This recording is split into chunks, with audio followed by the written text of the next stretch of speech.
me and my fiance, we got engaged a couple months ago, and we're just kind of looking at it now, and I've mentioned it before, where I'm very, very against changing my last name. Oh, nice. This ought to be a good one. Okay, go for it. Tell me about it. So yeah, I've always been a tomboy and stuff like that. And growing up, I was in sports. I was referred to by my last name more than I was my first name. So one thing I told him early on was, I'm more open to changing my first name than my last name. Mm. And now I'm in the military, so it is just common courtesy. Everybody calls me by my last name. It's never a first name basis. Mm-hmm. And so now I'm just imagining a world without my last name. And it's like a grieving point, kind of. Yeah.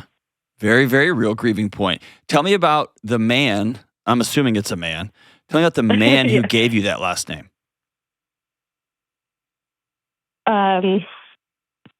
He's like everything to me, I guess, would be the best way to say it. There we go. Tell me about him. Hero. Tell me about him.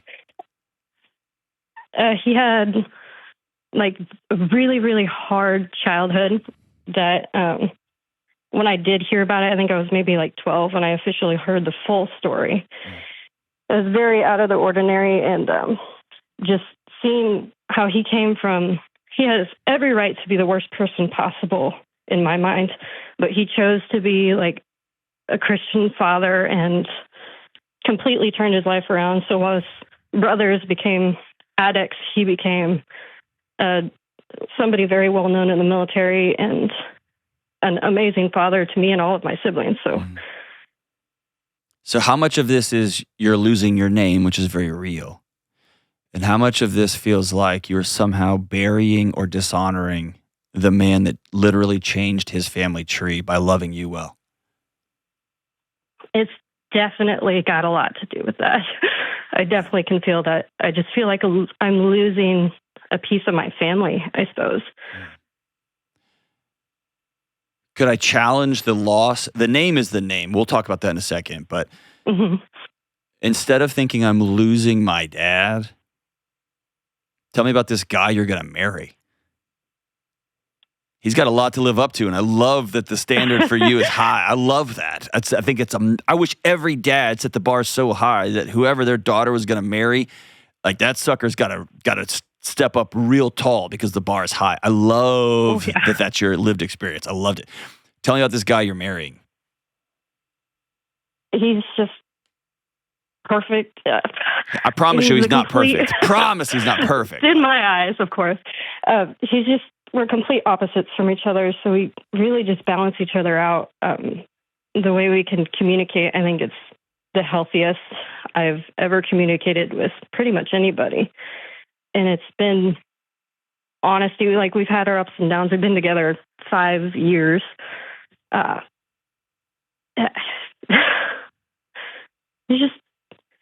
He's checked all the boxes throughout the years. He was there when I was going through really hard times. I was there when he was going through really hard times. And he did the right things at the right times. And God has always been the center in our relationship. And that's definitely been a priority since day one. So you've told me a lot. You've used very military descriptors. And so let me replay what I just heard. He's very loyal. He shows up. He does the next right thing. When things get chaotic, he goes in. Do you love this man and want to spend the rest of your life with him? Absolutely. Do you want to build a new world with him? Yes. Okay, awesome. That's that's perfect. And I know that can be a little bit mushy for a military kid to say. But you're getting married to him, so it's okay to be a little bit gross. So here's the thing. I would love for you to imagine,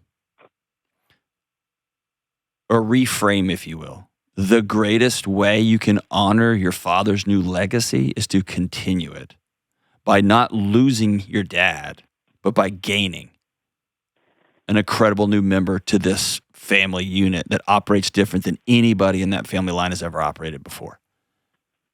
Mm-hmm. Like, you're gaining one, you're not losing one. And you're right to grieve the fact that when you get married, your dad is no longer your priority, and your dad he gets maybe a second vote, depending on what family you're in, or third vote, but you are opting to give husband vote number one. Mm-hmm. And if that's scary or that's uncomfortable, that just means your dad was awesome. And it's up to you to go begin to reprioritize the men in your life in that way. Otherwise, I would tell you, don't marry this guy because it's unfair to him that you bring him in and you're like, okay, we're going to do what my dad says. No, definitely not. You're like, no, we're all good on that. Yeah, I'm too stubborn for that. Good. So, good.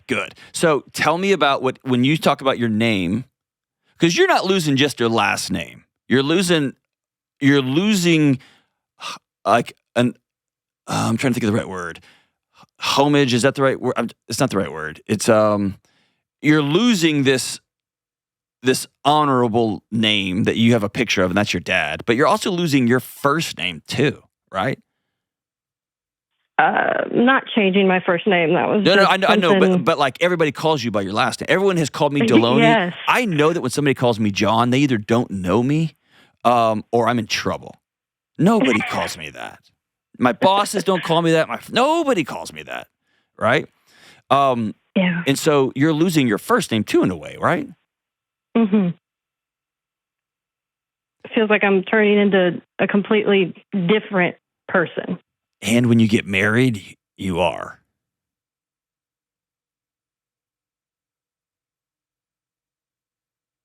And that's not a bad thing. It should be a scary thing, but it's not a bad thing. Two are becoming one. Yeah. Right? So when you tell this guy you're going to marry that you're apprehensive about changing your last name, what does he say? At first, it kind of took him off by surprise. And then we talked about it again. And he said, well, we can hyphenate our last names. That way you can still have it and you can keep it. Okay. He's very open to talking about it, which I really appreciate. Sure. And then he lays down the boundary that he's not giving up his last name, which I also, I completely agree with him on that too, which is weird. Sure. So we live in just a sliver of history when there's a million different ways, and there's going to be a million different opinions, right? I have a couple who lives on my street. They're great friends. They're both really famous, and they got famous before they got married. And so, like, her public name is what it has always been, but on their marriage certificate, she took his last name. Mm-hmm. I have other friends. It's mostly been my academic friends who got their PhD with their unmarried name. And it would create professional confusion to go back and change all the citations and all the papers and all that. And so they have hyphenated it. And then there's some of the most gangster, tough, strong feminist women I know who have gone in and said, I don't like this, but this is what I kind of want to do. And they changed their last name. So I guess the most important thing I want you to hear me say is y'all two agreeing on it, I think right now is the most important thing. Yeah. And I've asked a bunch of questions around it simply I don't want you to get caught up in the naming of all of this.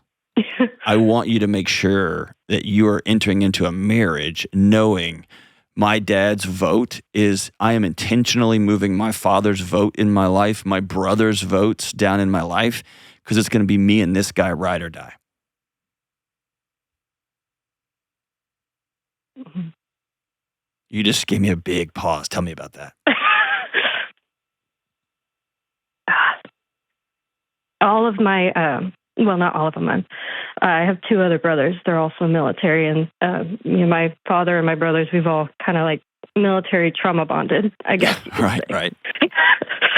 And so just reframing that feels like a huge step that's going to take a lot of work. It is. But I'm going to tell you, don't marry somebody if you're not willing to put both feet in that boat. Mm-hmm. Because if you marry him and you just put one arm in this new marriage and you have one foot in one brother's boat, one hand in another brother's boat, and another foot in your dad's boat, your new marriage will sink. because your husband will have married you and 3 other dudes. Right? Mm-hmm. And so if you're going to marry him, he deserves all of you the same way you deserve all of him, so that y'all two can create a new one. Man, it's been a high honor getting to talk to you, DJ. Thank you for the call. You call me anytime, and I will, as a gift, I don't know when y'all are getting married. If y'all are married in time, I'm going to give you and your fiance, if he becomes your new husband, tickets to one of the Money and Marriage events, either in November or Valentine's Day weekend, as my gift. But you got to go through with it. And quite honestly, I won't care what y'all's last names are when y'all show up for the conference. So hang on the line here, and we'll get you hooked up. I don't know when your wedding is. If it's in 5 years, then we'll just put a rain check out there. But if y'all getting married soon, I'd love to have y'all as my guest at the Money and Marriage event. You're awesome, DJ.